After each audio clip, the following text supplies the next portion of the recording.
Por uns 10 minutos ele falou a seu respeito.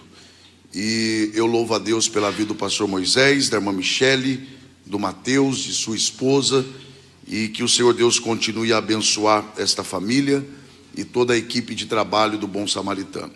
Também ao pastor Josué, que precisou se retirar, mas fica aqui registrado, ou registrada a minha gratidão a Deus por sua vida. Ao pastor Jackson, Deus o abençoe.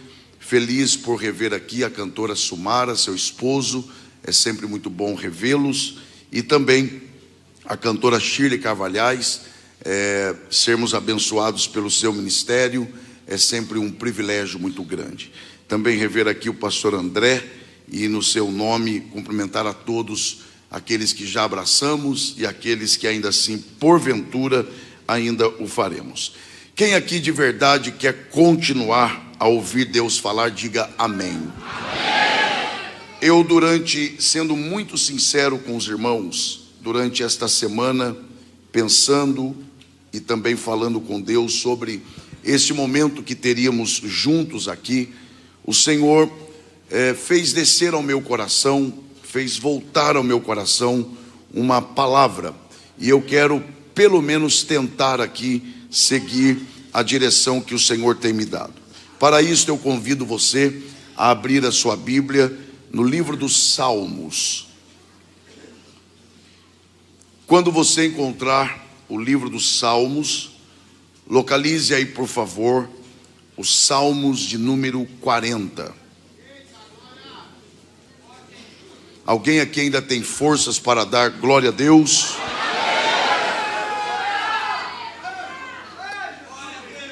E alguém ainda tem pelo menos um motivo aqui para dizer aleluia? Que bom. Salmos de número 40, e nós leremos a partir do verso 1 e encerraremos a leitura no verso de número 3. Salmos de número 40, do verso 1 ao verso 3. Os que encontraram, por favor, se manifestem dizendo graças a Deus. A palavra do Senhor diz assim a nós: esperei com paciência no Senhor, e Ele se inclinou para mim e ouviu o meu clamor. Tirou-me de um lago horrível, de um charco de lodo, pôs os meus pés sobre uma rocha, firmou os meus passos e pôs um novo cântico na minha boca, um hino ao nosso Deus. Muitos o verão e temerão e confiarão no Senhor, e só os que podem digam amém. Amém. Muito obrigado, e que Deus, por sua graça, mais uma vez, abençoe a exposição de sua palavra. Talvez fosse desnecessário, mas eu quero iniciar reconhecendo que esse é um salmo extremamente conhecido de todos nós. Ele é tão conhecido que quando eu mencionei o Salmo 40, provavelmente a maioria, para não dizer todos, assimilou que nós, ou o que nós leríamos aqui, ou parte do que nós leríamos. Portanto, eu reconheço e abro a nossa meditação reconhecendo que esse é um salmo clássico, é um salmo familiar, é um salmo com o qual nós estamos devidamente acostumados. Porém, se nós queremos de verdade, pelo menos tentar aqui, extrair algumas lições a partir de uma interpretação, pelo menos tentando aqui, de uma interpretação correta desse salmo, é preciso trilharmos pelo caminho correto da interpretação desse salmo. E por incrível que pareça, o primeiro passo nesta direção é a desconstrução de pelo menos 3 ideias equivocadas que ao longo do tempo foram sendo criadas em torno desse salmo. Se nós queremos então construir uma interpretação minimamente correta a respeito desse salmo, nós precisamos, eu estou repetindo mesmo, desconstruir algumas, ou eu diria 3 ideias equivocadas que se criaram em torno desse salmo. A primeira ideia equivocada que precisamos desconstruir é de que esse salmo, ele não está tratando de questões desta vida. O salmista, quando ele fala que esperou com paciência no Senhor, ele não está tratando de questões passageiras, ele não está tratando de coisas transitórias, ele não está falando de questões relacionadas a esta vida. É muito comum alguém ler este salmo e usá-lo para encorajar pessoas a permanecerem esperando em Deus a respeito de alguma coisa desta vida. Você poderá dizer, mas isso está errado. Não é que está errado. Eu até posso aplicar desta forma, mas eu preciso ser honesto com os irmãos, e antes de aplicar para alguma questão relacionada a esta vida, eu preciso dizer que, originalmente falando, quando o salmista, inspirado pelo Espírito Santo, ele escreve esse salmo, ele não está tratando de questões desta vida. Ele, ao invés de tratar de questões passageiras ou transitórias, ele está tratando de questões eternas. Então esse é o primeiro ponto. Em segundo lugar, este salmo, ele não diz respeito a casamento. Alguém poderá dizer, mas não mesmo, nem fala de casamento. É porque você não sabe. Este salmo já embalou muita brincadeira de pessoas que ainda não casaram. Então é comum você encontrar alguém que não casou e você perguntar, você é casado? E a pessoa dizer, não, eu estou no Salmo 40. Aí tem outros que já estão num outro estágio mais avançado, que aí diz, eu já estou no 70. Apressa-te, ó Senhor, em socorrer-me. Tá vendo? Tem essas brincadeiras por aí. Então, esse salmo já embalou muita brincadeira. O problema disto é que geralmente quando se usa um salmo tão sério e tão rico como este para tons de brincadeira, a tendência é banalizar o salmo, é tornar esse salmo um salmo banal, um salmo comum, um salmo sem o devido valor. Então, em segundo lugar, esse salmo não diz respeito a assuntos de casamento. Em terceiro e último lugar, esse salmo, ele não está tratando de questões relacionadas ao presente e nem ao futuro. O verbo esperar, que abre esse salmo, não está no presente e não está no futuro. Se você observar, o salmista não diz eu espero, e nem tampouco diz eu estou esperando. Ele também não diz que irá esperar ou esperarei no Senhor. O verbo esperar aqui está no passado. Ele não diz que espera, ele não diz que esperará, mas ele diz que esperou. Quando você observa esse verbo esperar, no tempo em que ele é colocado aqui, esse salmo assume uma natureza toda especial. Uma vez que o salmista não usa o verbo esperar dizendo eu espero e nem esperarei, mas ele diz que esperei no Senhor, esse salmo assume um caráter de testemunho. É isto mesmo, o salmista aqui, inspirado pelo Espírito Santo, ele está nada mais, nada menos do que registrando, contando, narrando uma experiência que ele teve com Deus por ter esperado em Deus. O salmista está orientado e guiado pelo Espírito Santo. Ele está compartilhando uma experiência e com isso ele está dizendo a quem lê ou ouvir esta canção, ele está dizendo que sim, vale a pena esperar em Deus, porque baseado na sua experiência, ele esperou. Enquanto esperou, Deus olhou para ele. Quando Deus olhou, ouviu o seu clamor e mudou a sua história. Mais do que isto, o salmista então, ele abre esse salmo, e ele abre esse salmo que na verdade é o testemunho da sua vida, é o registro de sua própria experiência, e ele abre dizendo a única coisa que ele fez, é isso aí, a única coisa que o salmista fez aqui, é o que ele apresenta na introdução, na abertura desse salmo. Ele abre o salmo dizendo que esperou. Ele abre o salmo dizendo: esperei.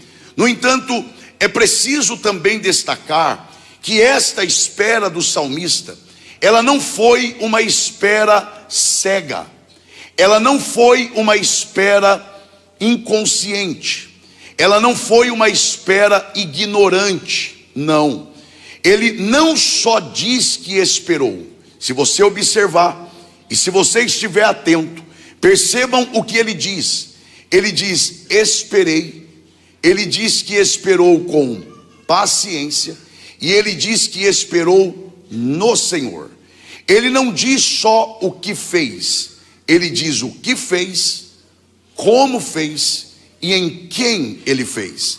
A espera do salmista não foi uma espera cega, não foi uma espera ignorante, pelo contrário, ela foi uma espera inteligente, ela foi uma espera consciente, ela foi uma espera com clareza e com razão.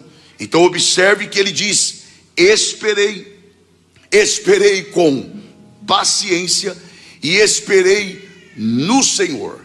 Para registrar então, ele diz primeiro o que fez, como fez e em quem ele fez. Dito de outra forma, o salmista também está compartilhando conosco o fato de que primeiro ele fez a coisa certa, do jeito certo e na pessoa certa.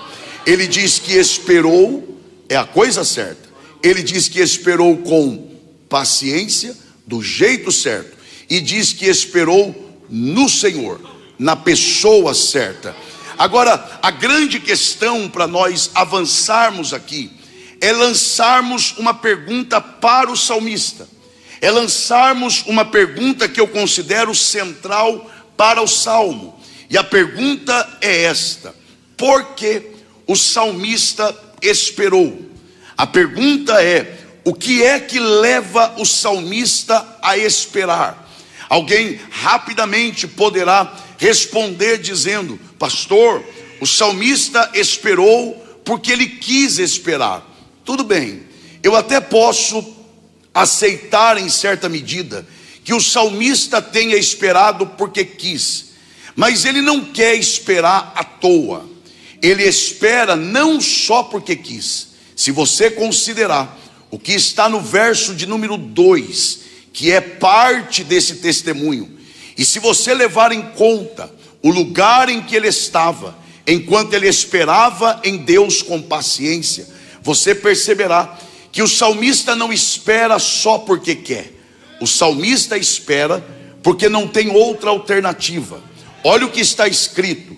Ele diz que quando Deus olhou para ele e ouviu o seu clamor, ele diz, não é Deus quem diz, não é alguém quem diz, é ele mesmo quem fala da sua própria condição.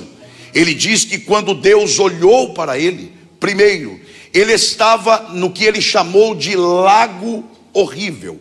Segundo, ele diz que os seus pés estavam mergulhados em um charco de lodo. Ele olha à sua volta, ele olha para o lugar que ele está, ele olha para baixo, e ele o que enxerga é lama, o que ele enxerga é lodo, e ele chega à conclusão: eu não tenho condições de me autoajudar, eu não tenho condições em mim mesmo de me auto-tirar daqui. Então o que me resta não é outra coisa senão esperar que alguém que esteja numa situação melhor do que a minha decida vir em minha direção.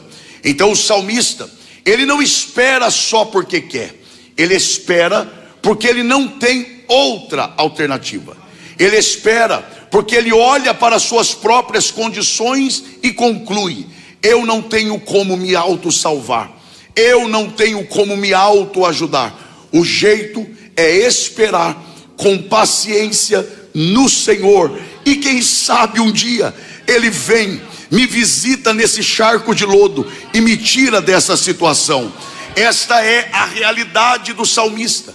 Ele conta-nos que ele espera, e ele espera dentro desse lago horrível. Ele espera com os pés mergulhados na lama, e ele agora, seguindo o seu testemunho de vida, ele diz que enquanto ele esperava com paciência no Senhor, ele então dá a seguinte informação. Ele diz que enquanto esperava com paciência e esperava no Senhor, não só porque quis, mas porque não tinha outra alternativa. Ele diz que enquanto ele fazia isso, ele informa que o Senhor inclinou-se para ele. É ele quem está dizendo. Ele diz: enquanto eu esperava, o Senhor inclinou-se para mim. Se você pode, diga bem forte para ser uma vez só, por favor, diga: inclinou-se. Observe que ele não usa a expressão olhou. Ele não usa outra expressão senão a expressão inclinou-se. A expressão inclinar-se aqui é literalmente olhar para baixo. Percebam, o salmista está em um lago horrível. O salmista tem os seus pés mergulhados na lama, e ele diz que enquanto esperava pacientemente no Senhor, ele informa que quem olhou para ele precisou olhar para baixo. Não é à toa que essa expressão esteja assim: inclinou-se, olhou para baixo. Não é acidental. Quando ele diz que quem olhou para ele precisou olhar para baixo, é porque a percepção que ele teve foi esta: de que quem olhou para ele teve de olhar para baixo. Porque esta é uma dupla mensagem para o salmista. A primeira é Deus dizendo para ele: quem está olhando para você está acima de você, é maior que você, é mais importante que você. Esta é a primeira notícia. É Deus dizendo: se coloque no seu lugar, fique no seu lugar, e não se esqueça que quem olhou para você não é qualquer um. Quem olhou para você é maior que você. Mas em segundo lugar, se por um lado a mensagem é de soberania, a mensagem é de alguém que está acima do salmista, por outro lado é uma mensagem de consolo. Porque o que o salmista precisava era justamente que quem olhasse para ele tivesse condições de tirá-lo de onde ele estava.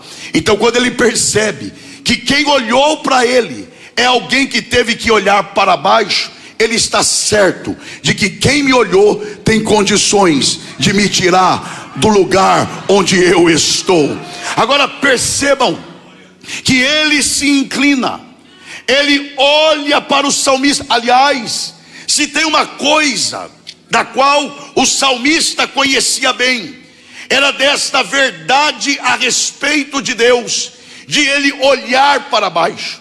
Pois é o próprio salmista quem diz que Deus, quando ele quer olhar para dentro do céu, ele olha para baixo. Você tem ideia do que seja isto? Eu, quando quero olhar estrelas, e as estrelas ficam do lado de fora do céu, eu tenho que olhar para cima.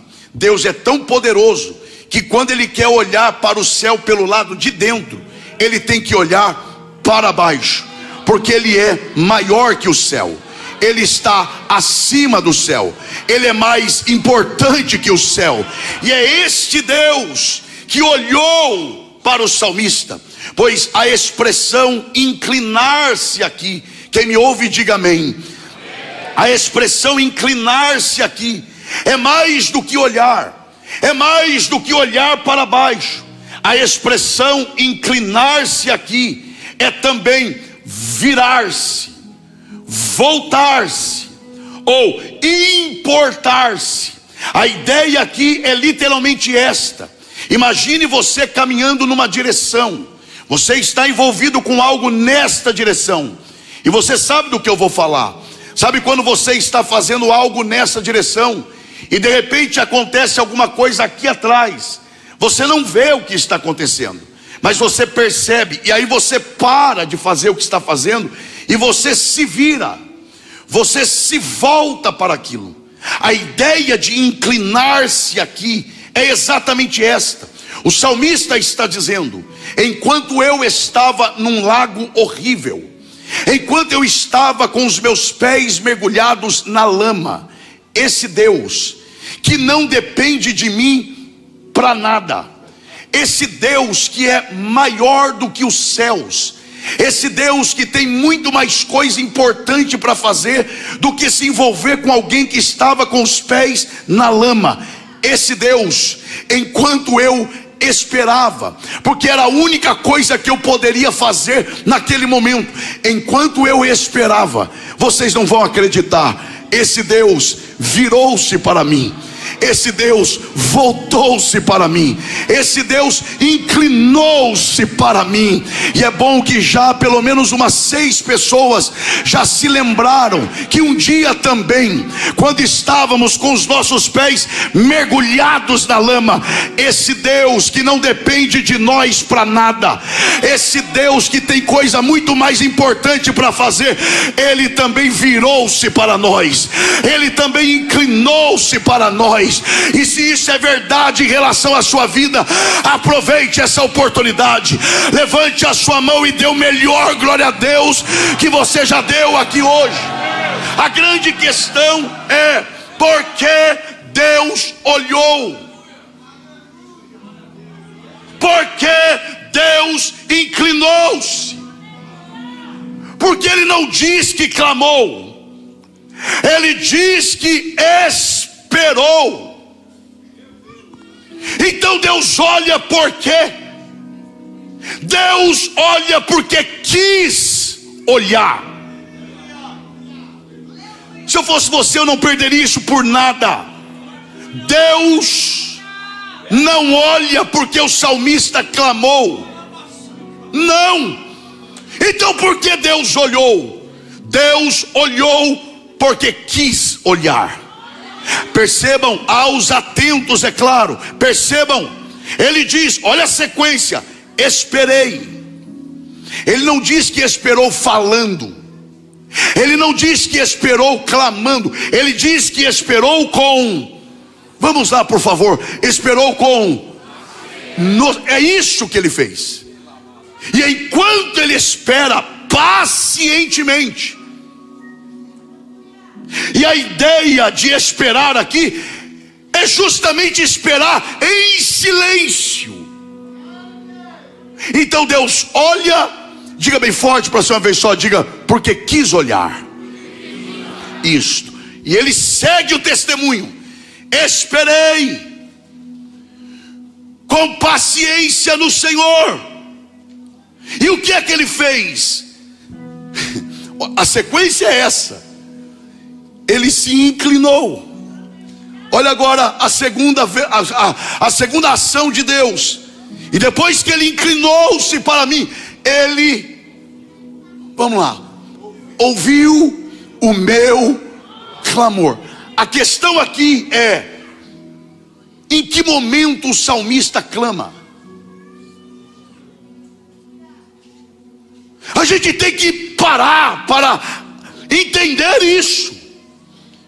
Ele olha para o lugar que ele está, lago horrível. Ele procura os seus pés e não acha, porque os pés estão mergulhados na lama. Ele olha e diz: só me resta esperar. E enquanto eu esperava, esse Deus que não depende de mim para nada, decidiu me olhar. E quando eu percebi que ele me olhou, eu disse: é a chance da minha vida. Porque na verdade o clamor está exatamente entre o inclinar-se e o ouvir. Ele diz: eu esperei. Enquanto eu esperava, ele olhou. E quando eu percebi que ele olhou, eu disse: é a chance da minha vida. Eu vou aproveitar e vou clamar, porque quem sabe, além de olhar para mim, ele também ouve o meu clamor.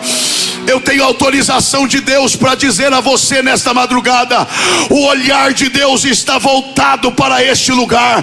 E se eu fosse você, eu aproveitaria para clamar, rasgar o teu coração e clamar, porque ele pode te ouvir nessa madrugada.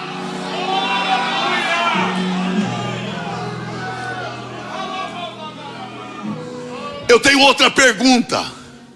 Porque o que move a vida não são as respostas, o que move a vida são as perguntas. E a minha pergunta aqui agora é: por que o salmista clama? Poxa, pastor, mas a resposta é óbvia. Ele clama porque precisa? Não. Porque se ele tivesse outro recurso, ele teria usado. Por que ele clama? Porque ele não tinha outro recurso a não ser a voz. Deixa eu dizer uma coisa a crentes sérios aqui.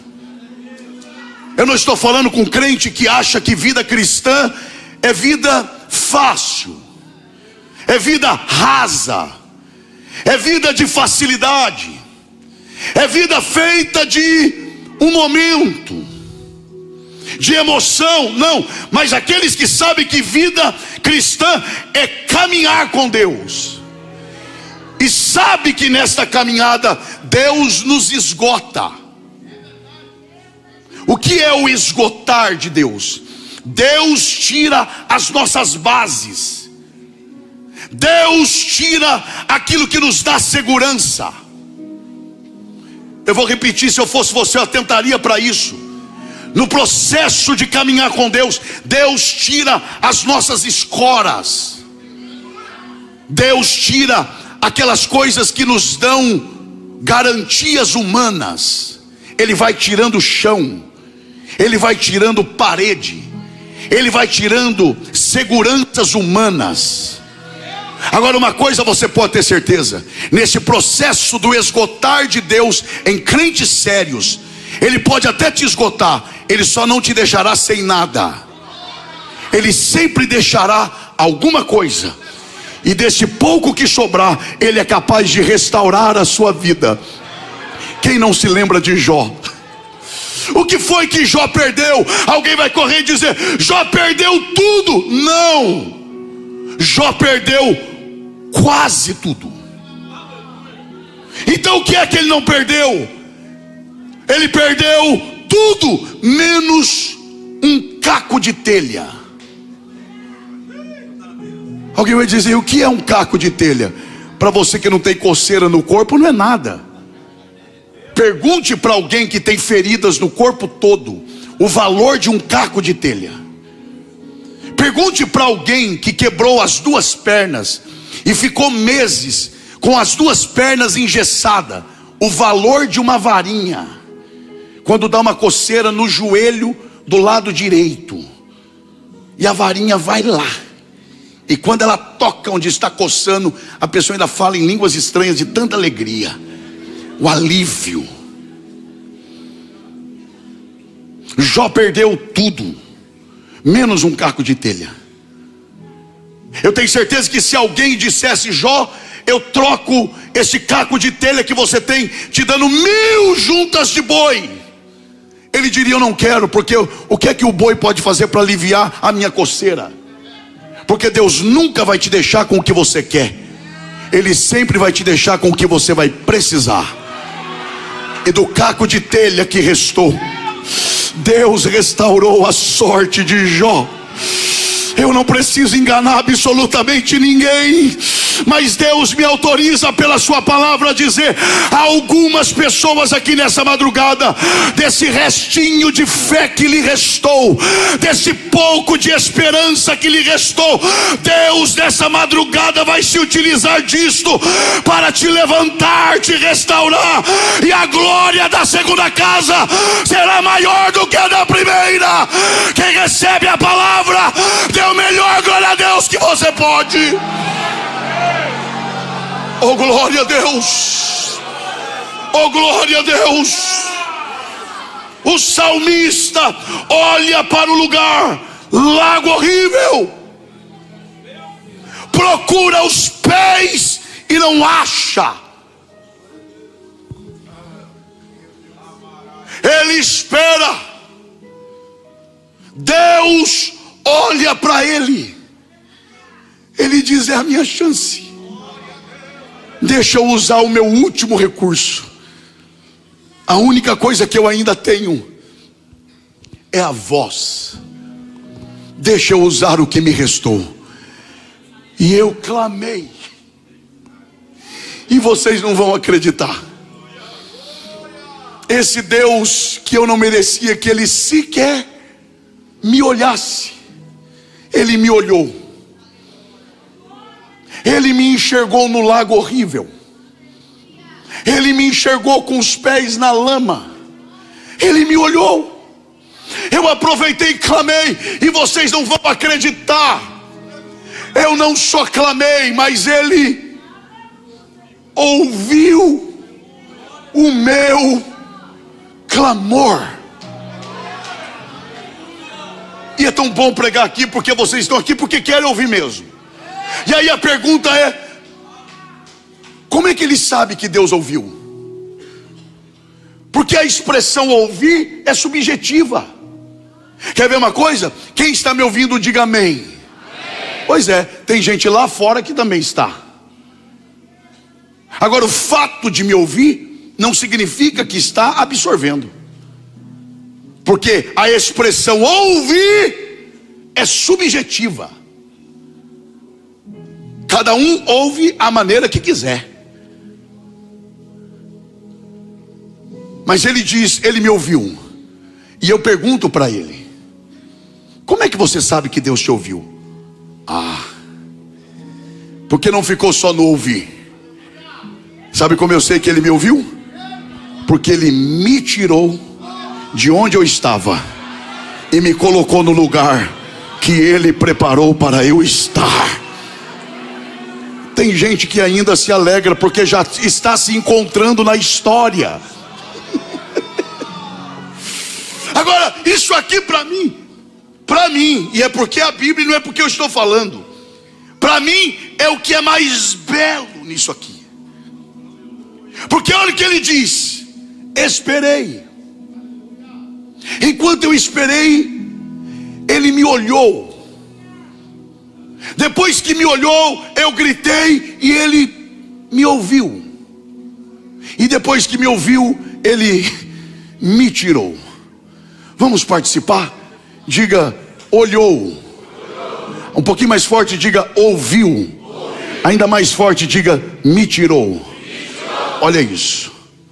Olhar, por exemplo, eu estou olhando daqui, lá dentro daquela sala, e eu estou vendo duas pessoas lá, à distância. Por exemplo, eu estou falando daqui, e tem duas irmãs trabalhando ali, e certamente elas estão me ouvindo, mas à distância. Porque olhar se olha à distância. Ouvir também se ouve à distância. Agora, para eu tirar alguém de lá e colocar aqui, não é à distância. Não é. Por exemplo, imagine uma criança lá. Eu olho para a criança daqui, ela me olha de lá, tudo à distância. Ela grita de lá e eu ouço daqui, à distância. Mas se eu decidir tirar aquela criança de lá para colocá-la aqui, primeiro eu vou ter que sair do meu lugar.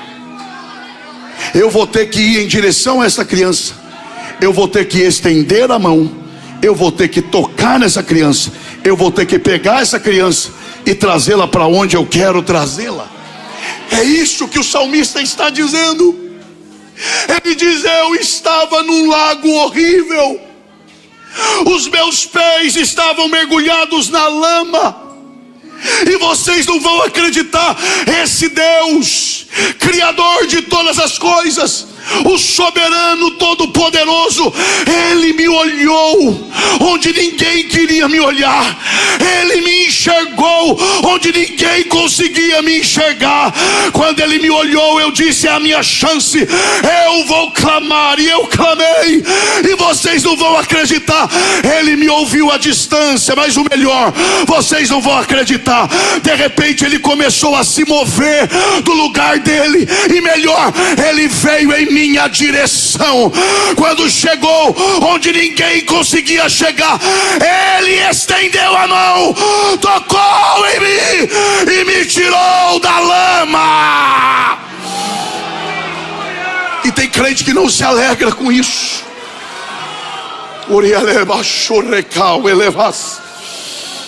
Ele foi onde ninguém chegava.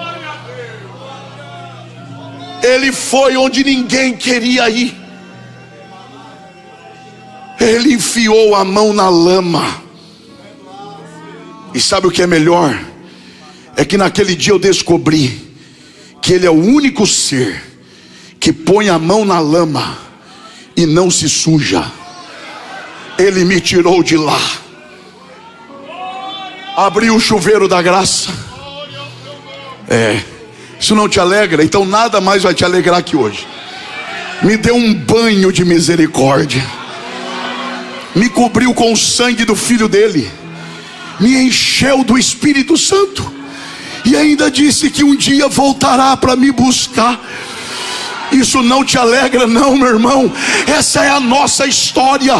Ele te olhou quando ninguém queria olhar. Ele te enxergou quando as pessoas fingiam não te enxergar. Ele se dirigiu ao lugar que ninguém queria chegar. Ele estendeu a mão, te tirou da lama e te colocou em sua casa. Quem tem motivos para agradecer, levante a mão e adore a Ele. Urecau eleva chorremahas. Onde está a mão que você levanta para adorar ao Senhor? Bata no peito assim, mas bata mesmo, e diga: Ele me tocou. Você tem ideia do que é isso? Eu vou tentar te mostrar. Lembra da mulher do fluxo de sangue? Quem não lembra? Ela, ser humano, dotada de pecado,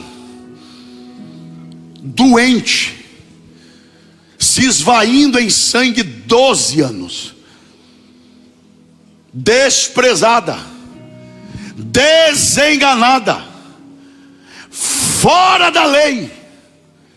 Ela ouve que Jesus vai passar. Ela diz: é a minha chance. Eu vou me infiltrar na multidão, vou me arrastar pelo chão, porque se eu, ao menos eu, não ele, se eu tocar nele, não é ele tocar em mim, é se eu tocar nele, eu serei curada. Ela tocou nele? Não. Ela sai se arrastando pelo chão, e a única coisa que ela consegue é tocar na orla, na franja, na rabeira, na parte que toca o chão. ela toca no resto da roupa dele.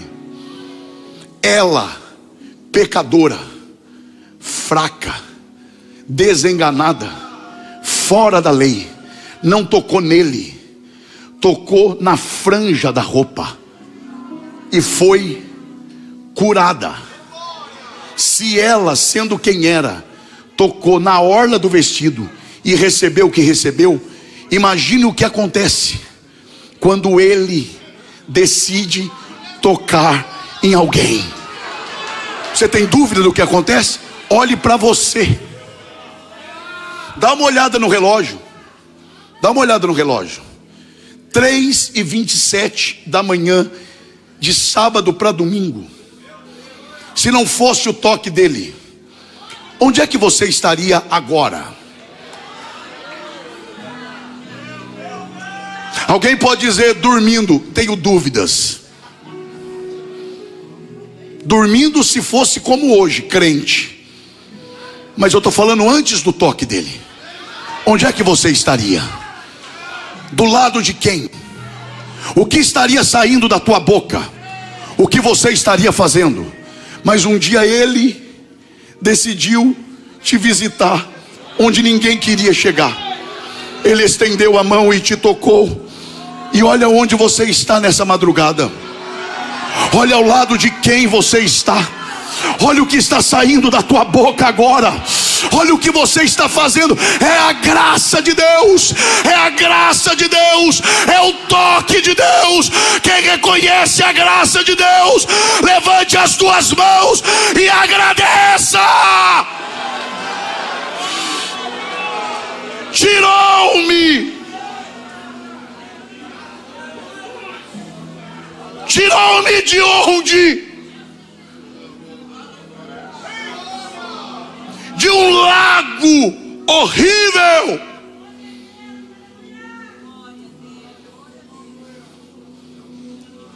Olha a expressão, lago horrível. Ele apela para o que é externo, para o que é estético. Ele apela para o que é contrário do belo.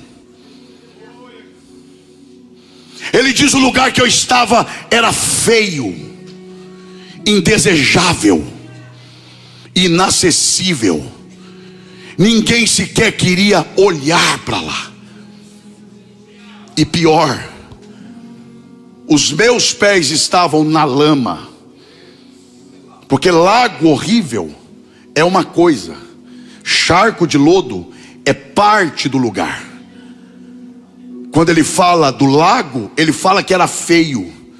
Quando ele fala de onde estavam os pés, ele fala que o lugar era fedido, sujo e escorregadio. Ele está dizendo: o lugar que os meus pés trilhavam era um lugar perigoso.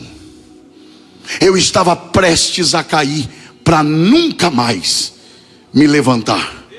Mas antes que eu caísse, antes que os meus pés tropeçassem, para eu nunca mais me erguer, ele chegou na frente. Ele entrou na história. Como quem diz: eu levanto quem cai, mas eu impeço que alguém que esteja em pé também caia. Oh, você crê que Deus está falando aqui?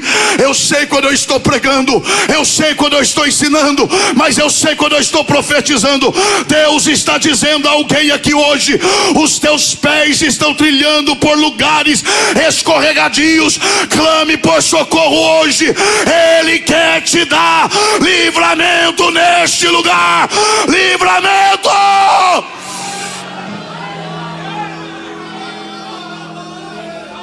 Tirou os meus pés da lama. A parte é linda agora. E os pés que viviam na lama, agora ele pôs sobre uma rocha. Eu não sou muito disso não, mas não dá, né? Não dá, é mais forte do que eu. Para quem vivia com o pé na lama e agora está na rocha e diz ser pentecostal, é pouco barulho demais. Pois eu vou falar de novo e agora é para reagir. Quando é só para ensinar eu falo, agora para reagir, agora é para reagir.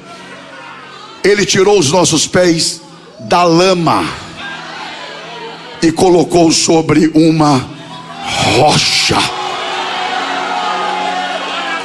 Oh Jesus, oh Jesus.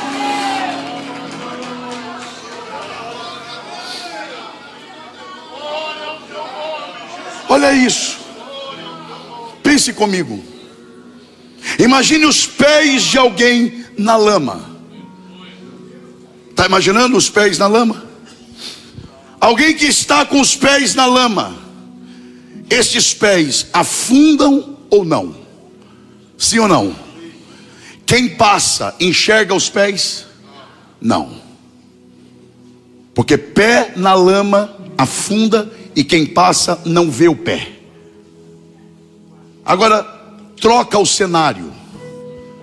Esses mesmos pés que viviam na lama, escondidos do olhar das pessoas, agora estão sobre uma. Pés sobre a rocha afundam e quem passa enxerga. É isso que ele está dizendo. Quando eu vivia lá, eu tinha que ficar escondendo o que eu fazia. Eu escrevia, enviava e apagava. Eu acessava, assistia e apagava. Eu conversava e tinha que apagar a conversa. Porque naquela época os meus pés viviam na lama. Mas agora não. Agora os meus pés vivem na rocha. E eu não tenho mais nada a esconder. Eu quero é mais que as pessoas olhem para mim. Deus me traz aqui nessa madrugada para lhe dizer: Ele quer trocar esta consciência pesada. Ele quer tirar esse fardo de você, de ter que viver uma vida dupla, de ter que viver uma vida de esconderijo, de ter que viver uma vida de escreve, envia e apaga. Deus não te chamou para isso. Quem come no escuro e quando o dono da casa sai ou dorme é rato. Rato que espera a noite chegar para comer o que não é dele. Você não é rato, você é ovelha. Você não é das trevas, você é da luz. Aí dá glória a Deus quem acha que tem que dar glória a Deus. Onde está a mão que você levanta para adorar ao Senhor? Eu sinto a presença da graça de Deus aqui.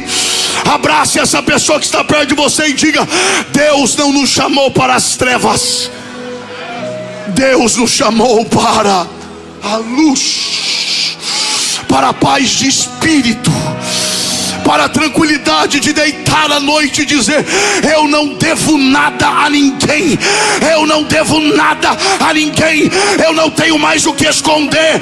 Os meus pés viviam na lama, mas agora vivem na rocha.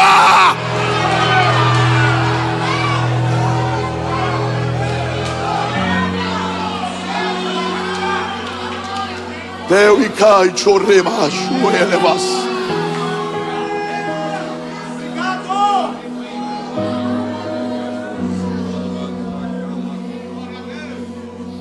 Eu morei, eu não vou cansar vocês não, já vou terminar. Eu morei 11 anos numa cidade do interior do Rio, em Paraíba do Sul. Pode acreditar que existe. O senhor conhece lá. Paraíba do Sul fica depois de Petrópolis, ainda uns 60, 70 quilômetros. 120 quilômetros da capital do Rio. Durante 11 anos Vivi e trabalhei em Paraíba do Sul com meu sogro, falecido sogro.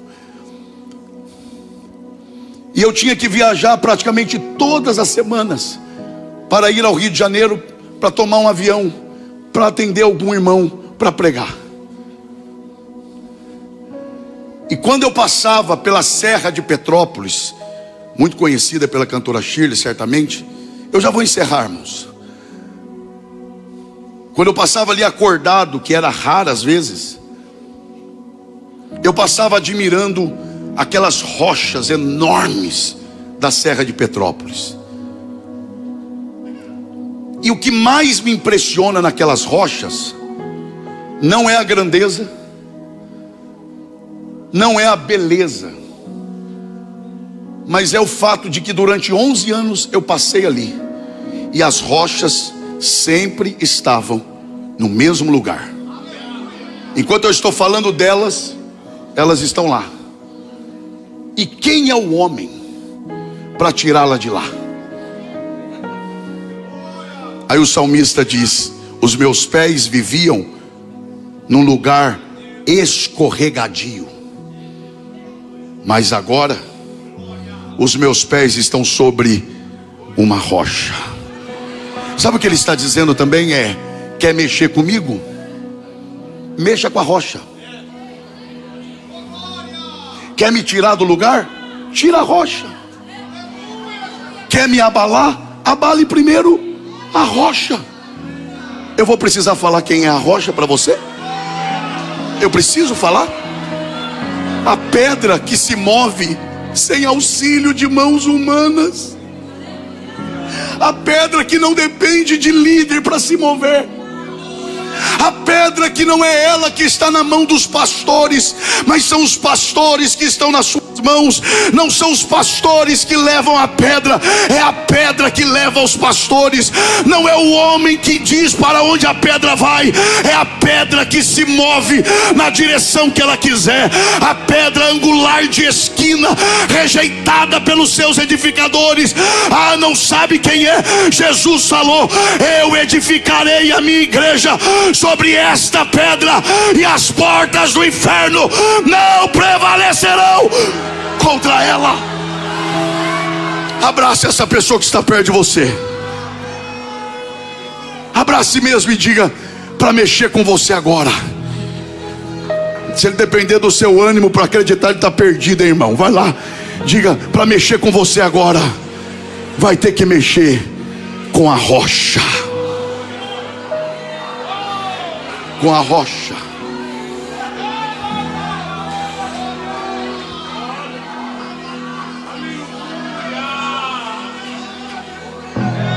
Vamos encerrar.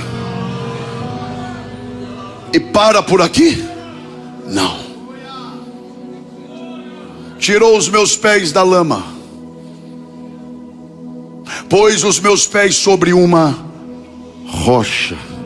Se parasse aqui, a vida com Deus seria uma vida parada. Mas ele diz mais: pôs os meus pés sobre a rocha. Porque tem gente que tem pé, mas não anda. Mas aí ele diz: não é só isso que ele fez. Além de pôr os meus pés sobre a rocha, ele firmou os meus passos. Eu que vivia para lá e para cá, agora os meus passos estão firmados. Eu sei de onde vim, sei onde estou, e pode ter certeza, eu sei também para onde eu estou indo. 30 segundos para você se lembrar de onde ele te tirou, onde você está e para onde você está indo. 30 segundos. Você tem disposição para se lembrar onde foi que ele te achou? Onde é que ele te colocou? E para onde ele está te levando? Oh, glória. Mas não para aí, porque se parasse aqui, seria só mudança de endereço. Tira de lá e põe aqui. Mas não é só isso. Tirou os meus pés da lama, pôs os meus pés sobre a rocha, firmou os meus passos. Olha agora. E pôs um novo cântico na minha boca. É nova casa, nova direção, novo canto, hino novo. Ah, mas eu vou dizer de novo, é um hino novo. Deus grita no meu espírito para dizer isso aqui. É um hino novo. Deus tem um hino novo. Deus, o Senhor sabe o quanto eu tenho cuidado com isso.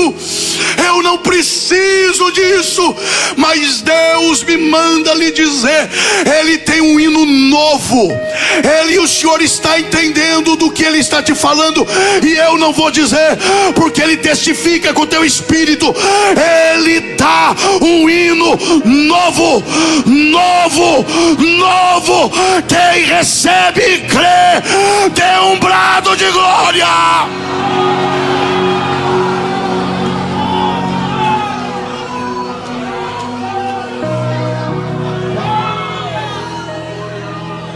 Diga bem forte. É um hino novo nos lábios. Vai lá. Só mais uma vez. É um hino.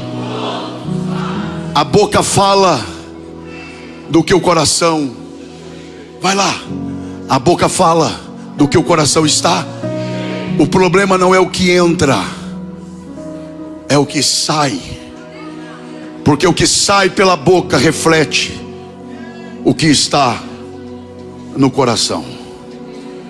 Então, se o hino na boca é novo, é porque o coração é novo. Tirou-me da lama. Não é possível que isso não te alegre. Tirou-me da lama. Eu nasci num lar evangélico.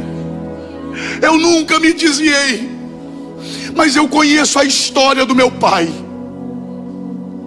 Eu sei quem foi meu pai. Meu pai foi um alcoólatra.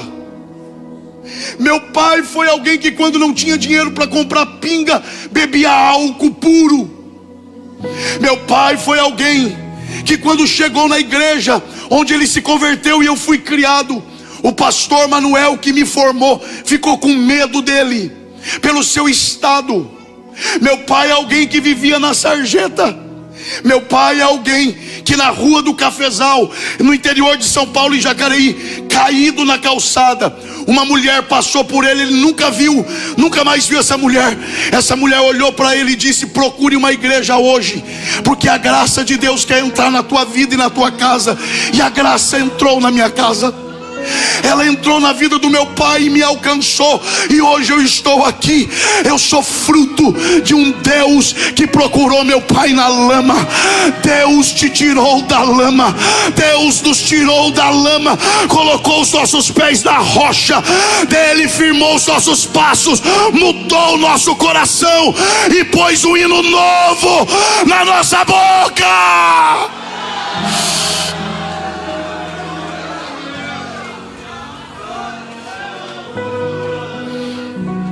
Para encerrar, é o que Deus falou por meio de Ezequiel: porei em vós o meu espírito. É o que eu vou fazer. Vou colocar o meu espírito em vocês. Aí depois ele diz como vai fazer. Aí ele diz: sabe como? Vou tirar o coração de pedra Que cena é essa? Vou tirar o coração de pedra e no lugar eu vou colocar um coração de carne. Não é trocar um coração duro por um mole. Não é alguém que não chorava e agora chora. Não. O que Deus está dizendo é: vou colocar em vocês o meu espírito. Sabe como? Vou tirar o coração de vocês e no lugar eu vou pegar o meu e vou colocar no lugar. Os seus anseios não serão mais os seus. Os seus desejos não serão mais seus. As suas vontades não serão mais suas. Você não vai desejar mais o que desejava. Você não vai amar mais o que amava. Você vai odiar o que eu odeio. Você vai rejeitar o que eu rejeito. Você vai repudiar o que eu repudio. Você não vai deixar de pecar só porque é errado. Você vai deixar de pecar porque você vai ter nojo daquilo. Porque o teu coração vai ser mudado. Você vai ter repulsa do pecado. Você vai se ver olhando e dizendo: não é possível. Eu desejava tanto isso e hoje não desejo mais. Isso me atraía, não atrai mais. Isso era um problema, não é mais para mim. Eu caía sempre nisso, não caio mais. É Deus dizendo: eu não só te tirei da lama, eu estou tirando a lama de você também. Eu estou trocando o teu coração. Quem deseja isto, com a permissão do meu amigo pastor Moisés, se coloca em pé, adorando a Deus e pedindo a Ele: troca o meu coração. Troca, eu estou orando aqui, Senhor, troca o meu coração. Muda o meu coração.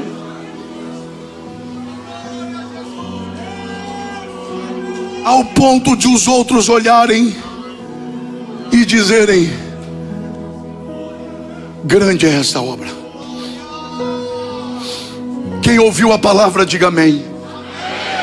Quem entendeu a mensagem, diga graças a Deus. Antes que eu ore por você ou com você, e devolvo ao pastor Moisés com muito respeito,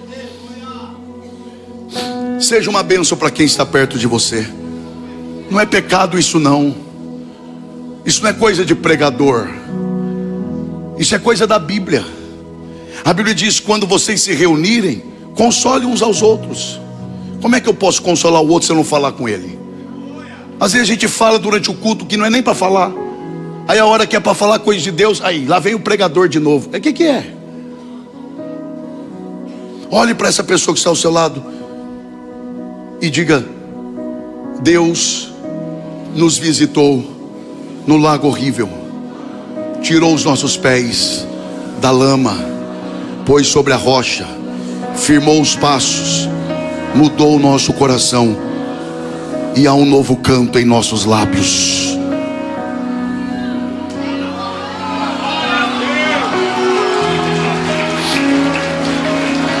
Se é assim que você quer agradecer, vamos fazer direito. Se é assim que você quer agradecer, faça direito.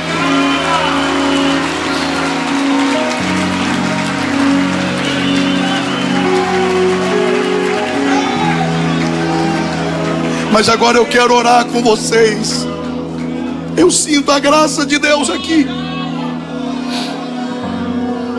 Eu quero orar com vocês, mas eu quero fazer duas perguntas. Se a resposta à primeira for positiva, você, por favor, levantará a sua mão direita ao céu. E se a resposta à segunda for positiva, junto da direita, você levantará a sua mão esquerda ao céu. A primeira pergunta é: quem aqui nesta madrugada, diante dos hinos belíssimos, aliás, que noite ter no mesmo culto Sumara cantando e Shirley Carvalhais é um prêmio, é um presente. E só o bom samaritano para fazer um negócio desse jeito a essa hora. Eu estou sendo sincero aqui.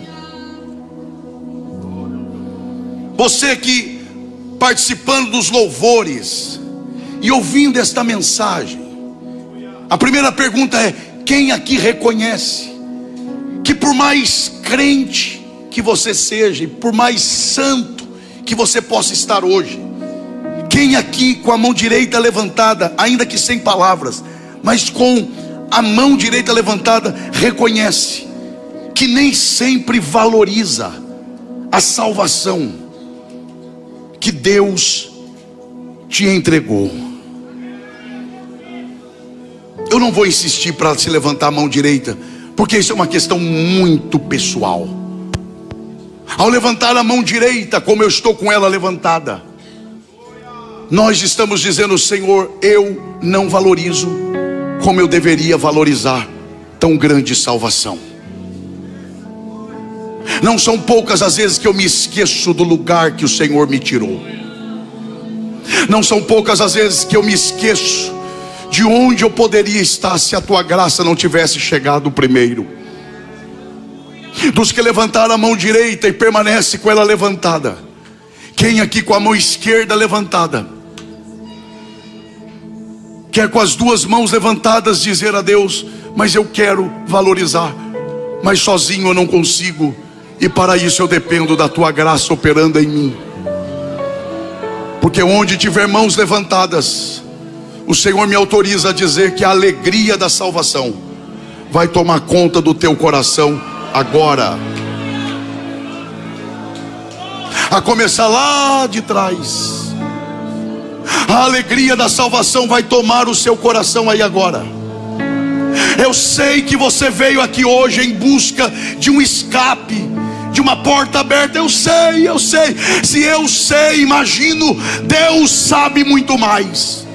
Mas Ele nos traz aqui nessa madrugada para dizer: olhe de onde eu te tirei, e eu devolvo a alegria da salvação ao teu coração agora. A começar lá de trás, receba a alegria da salvação agora. Seja renovado pelo Espírito Santo agora.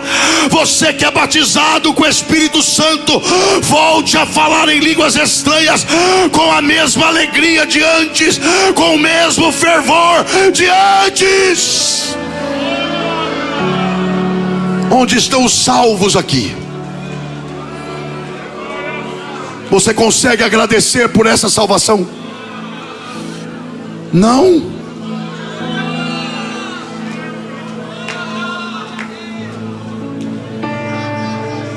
Que se ouça a voz dos gratos. Que se ouça a voz de quem ainda consegue orar. Que se ouça o som da voz de quem ainda consegue orar.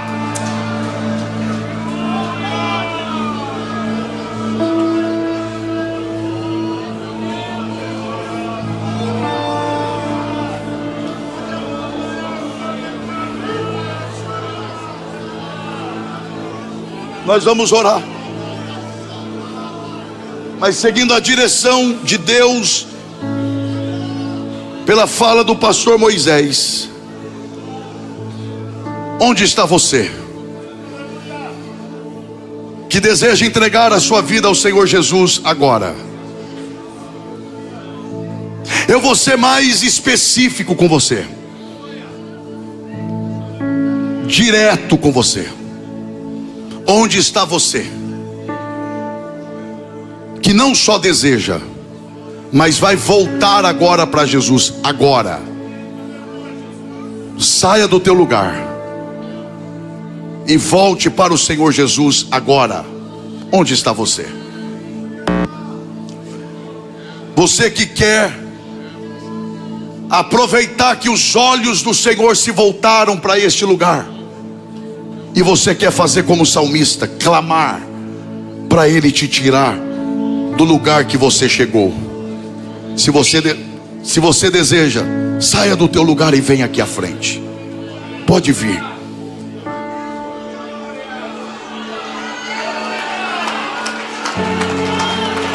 Bom, pelo menos no céu está tendo festa.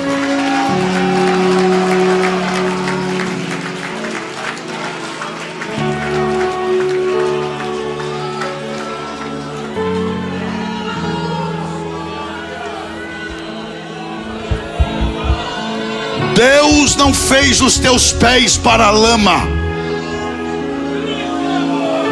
Deus não fez os teus pés para viver escondidos.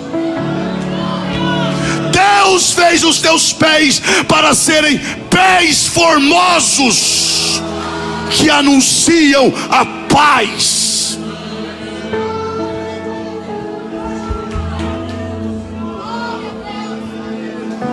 Eu vou encerrar esta parte e devolver ao pastor Moisés. Mas eu tenho que dizer isto. Onde está você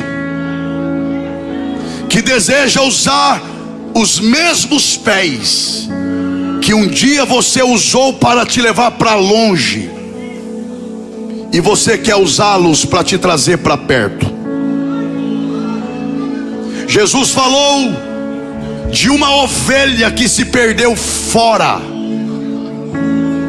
de uma dracma que poderia ser perdida dentro de casa, e de 2 filhos, um que se perdeu fora e outro que estava perdido dentro de casa. Porque não é o lugar que te faz. Há pessoas perdidas em casa, mas o pastor foi atrás da ovelha. A mulher teria de ir atrás da dracma, mas o pai não foi atrás do filho, porque a ovelha se perdeu por inocência. A dracma teria sido perdida por negligência, e o filho se perdeu porque quis. Porque os pés que me levam para longe são os mesmos que têm que me trazer para perto. A mão que destrói é a mão que reconstrói.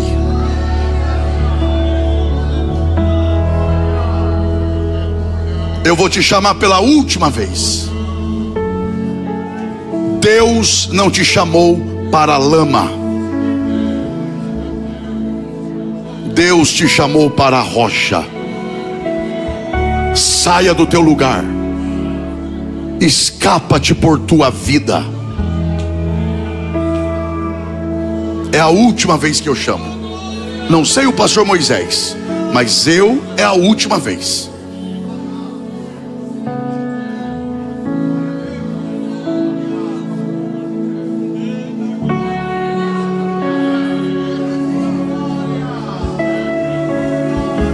Com todo respeito, pastor Moisés, eu sinto no coração de pedir ao Senhor para o Senhor orar por essas vidas.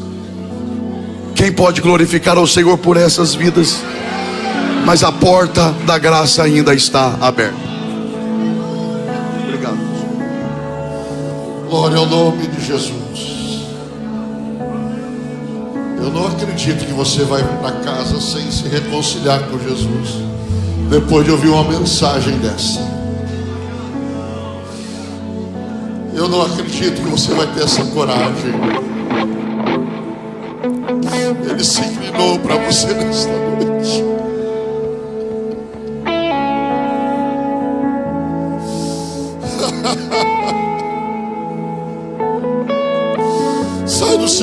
Saia do seu lugar e venha. Está vindo mais uma vida. Aleluia. Aleluia.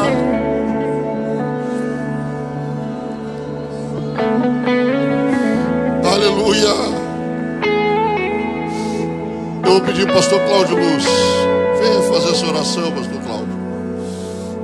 Eu sei que o pastor pediu para mim orar, mas eu quero passar o senhor orar.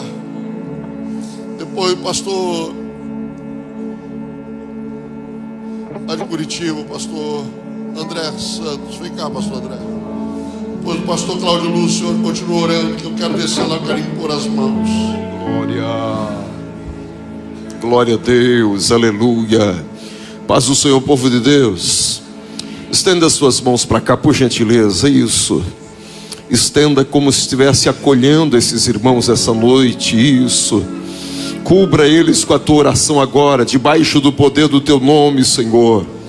Nós oramos essa oportunidade. A tua palavra foi ministrada, Senhor, e a tua palavra é a mesma ainda, continua viva, poderosa, eficaz.